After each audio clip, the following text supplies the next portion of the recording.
ఓం నమః శివాయ. ఓం నమో నారాయణాయ. నరదృష్టి నివారణ కాల భైరవాయ నమో నమః. ఓం కాళకాలాయ విద్మహే కాళాతీతాయ ధీమహి తన్నో నరదృష్టి నివారణ కాళభైరవ ప్రచోదయాత్. హరి ఓం. ఓం మహాదేవ్యై చ విద్మహే విష్ణుపత్ని చ ధీమహి తన్నో మహాలక్ష్మి ప్రచోదయాత్. హరి ఓం.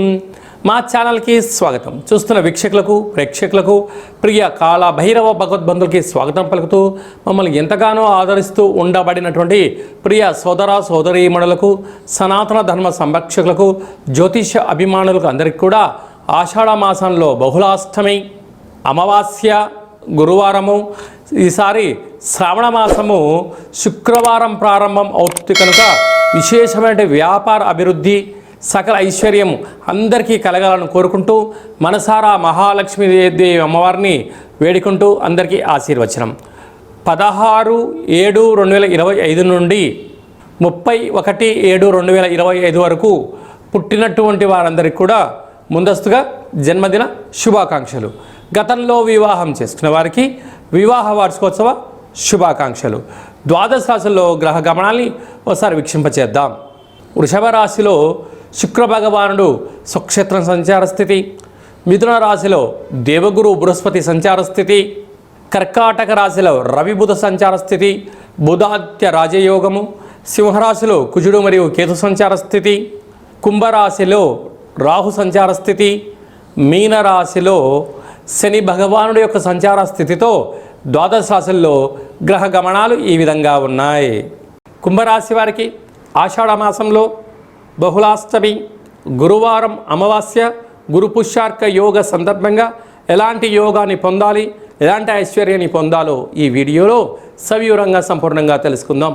కుంభరాశిలో ఏ ఏ నక్షత్రాలు వస్తాయనగా ధనిష్ఠా నక్షత్రంలోని 3వ పాదము 4వ పాదము, శతభిష నక్షత్రంలోని 4 పాదాలు, పూర్వభాద్ర నక్షత్రంలోని 1, 2, 3 పాదములను కలిపితే కుంభరాశి అవడం జరుగుతుంది. రాశాధిపతి శని భగవానుడు. వీరికి ఏళ్ళనాటి శని ఒకవైపు చివరార్ధ సంచార స్థితి జరుగుతున్న విషయం మీకు తెలిసిన విషయమే. రాశిలోనే రాహు సంచారం చేయడం వలన దయచేసి ఎవరిని పూర్తిగా నమ్మవద్దు, గుడ్డిగా ఏ పనులు చేయొద్దు. ఏదైనా తెలిస్తే చేయండి, తెలియలేదు దాన్ని సంపూర్ణంగా ప్రణాళికాబద్ధంగా తెలుసుకొని మీరు ప్రయాణం చేయగలిగినట్లయితే సువర్ణపు అధ్యాయ జీవితం మీ ముందర ఉంటుంది. తృతీయంలో శని భగవానుడు ఉండడం వలన తల్లిదండ్రులతో, అన్నదమ్ములతో, గురువులతో, స్నేహితులతో సఖ్యతగా ఉండే ప్రయత్నం చేయగలిగినట్లయితే మనశ్శాంతి, మీకు ఐశ్వర్యం, ఆనందం మీ సొంతం అవుతుంది. అర్ధాష్టమ శుక్రుడు మీ ఫోన్లు, బ్యాంకు యొక్క లావాదేవీలు, బంగారు ఆభరణాలు చాలా జాగ్రత్తగా ఉండి తీరాలి. ఓటీపీలు ఎవరికైనా చేరవేశారా, మూడో వ్యక్తి చూశాడా, సర్వము గోవింద అయ్యే పరిస్థితి అధికంగా ఉంది. తస్మాత్ జాగ్రత్త. పంచమ స్థానంలో గురు సంచార స్థితి ఉండడం వల్ల నూతనంగా వివాహమైన వారికి సంతాన యోగము, చదువులు, పిల్లల యొక్క అభివృద్ధి, వివాహము, ఐశ్వర్యము, కెరియర్లో పిల్లలకు ఉన్నతమైన భవిష్యత్తు ఇవ్వాలని మీ కోరిక కూడా నెరవేరబోతుంది. 6వ స్థానంలో బుధాదిత్య రాజయోగ కారణం వలన ప్రభుత్వ ఉద్యోగం చేసేవారికి ఇది చాలా ప్రమోషన్స్, ట్రాన్స్ఫర్సు యోగదాయకం. అలాగనే ప్రభుత్వ అధికారులతో చాలా సఖ్యత కూడా చాలా అవసరం అని చెప్పి గుర్తు పెట్టుకోగలగాలి. 7వ స్థానంలో కుజుడు సంచారం మరియు ఒక కేతు సంచార స్థితి ఉండడం వలన కుజదోష ప్రభావం కారణం వలన రుణ సమస్యలు, రోగ సమస్యలు, శత్రు సమస్యలు, వాహన గండములతో కూడుకున్నటువంటివి, యంత్రాలతో, ఆయుధాలతో అనేక రకాల సమస్యలు కొంచెం ఉన్నాయి. కనుక ఇలాంటి కాల సమయంలో శ్వేతార్క వరసిద్ధి మహాగణపతి స్వామి స్వరూపమైనటువంటి తెల్లజిల్లడి యొక్క వృక్షం దగ్గర ఆషాఢమాస అమావాస్య గురువారం రోజున 27 మార్లు ప్రదక్షిణ చేయడము, పుష్పాన దీపం పెట్టడం వలన ఎన్ని కోర్టు సమస్యలు, పోలీస్ స్టేషన్లు సమస్యలు తొలగిపోతాయి. కొంచెం ఓపిక కలిగినట్లయితే ఆ తెల్లజిల్లడికి వేరుని తీసుకొచ్చి ఇంట్లో పెట్టుకున్నట్లయితే మీకు రాబోయే 7 తరాల వారికి యోగం కలుగుతుందని చెప్పి కూడా గమనించాలి. జూలై మాసంలో ద్వితీయార్థంలో ముఖ్యమైనటువంటి పండుగల గురించి క్లుప్తంగా సవివరంగా సంపూర్ణంగా తెలుసుకుందాం. 18వ తారీఖున 7వ నెల 2025 బహుళ అష్టమి భాద్రపద మాస బహుళ అష్టమి సందర్భంగా కాళభైరవ స్వామి స్మరణ ధ్యానము యోగదాయకం అని చెప్పి కూడా గమనించాలి. అలాగనే మనకు 24వ తారీఖున గురువారము పునర్వసు పుష్యమి నక్షత్ర సందర్భంగా గురు పుష్యార్క యోగ అమావాస్య అంటారు.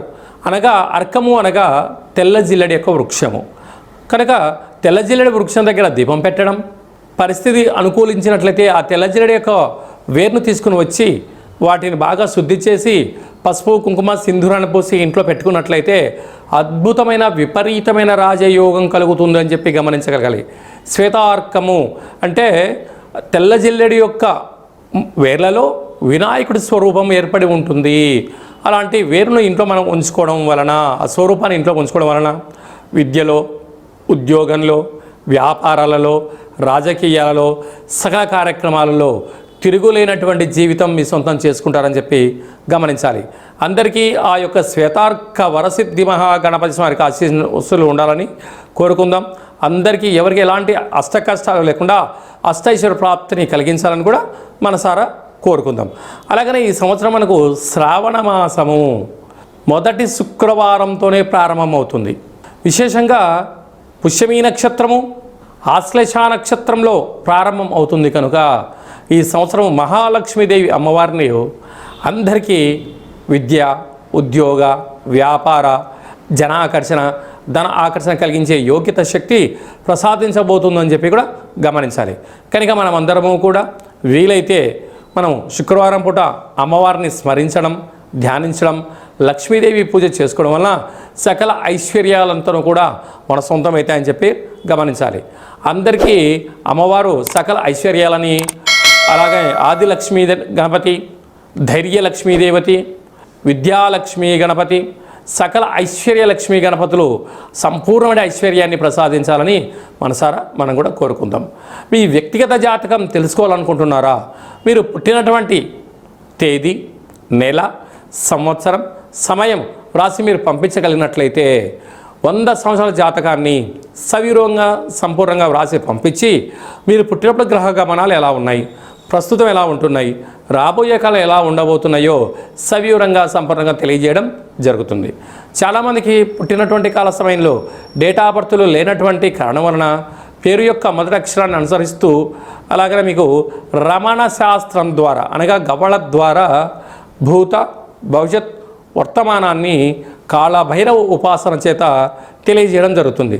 కనుక జాతకాన్ని తెలుసుకుందాం, జీవితంలో ఉండబడినటువంటి అడ్డంకులను తొలగించుకొని అద్భుతమైన బంగారు భవిష్యత్తు జీవితం స్వాగతం పలుకుదామని కోరుకుందాం.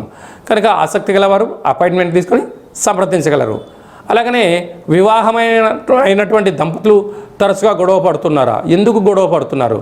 మీ యొక్క వివాహ తదనంతరము మీ యొక్క పేర్లలో మార్పులు కానీ జాతకాల్లో ఏమైనా స్వల్పమైన ఇబ్బందులు ఏమైనా ఉన్నట్లయితే వాటిని సరిచేసి మీరు పాలు నీళ్ళలాగా శ్రీ పార్వతీ పరమేశ్వరులు కలిసి ఉండేటువంటి విధంగా సలహాలు సూచనలు ఇవ్వడం జరుగుతుంది. కనుక అందరము బాగుండాలి, అందులో మనం కూడా ఉండాలని కోరుకుంటూ ఆశీర్వచనం.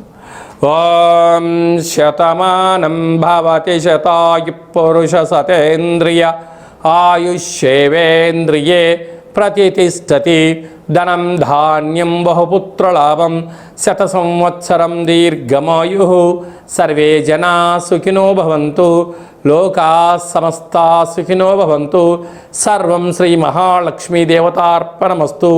హరి ఓం. ఈ వీడియో మీకు నచ్చినట్టయితే లైక్ చేయండి, షేర్ చేయండి.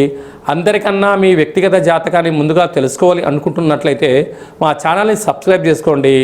అలాగనే ఆల్ అనే బటన్ను ప్రెస్ చేసి గంట సింబల్ ప్రెస్ చేసినట్లయితే సర్వత్రా అమ్మవారి యొక్క ఆశీస్సులు మీకు పుష్కలంగా ఉంటాయని చెప్పి కూడా గమనించాలి.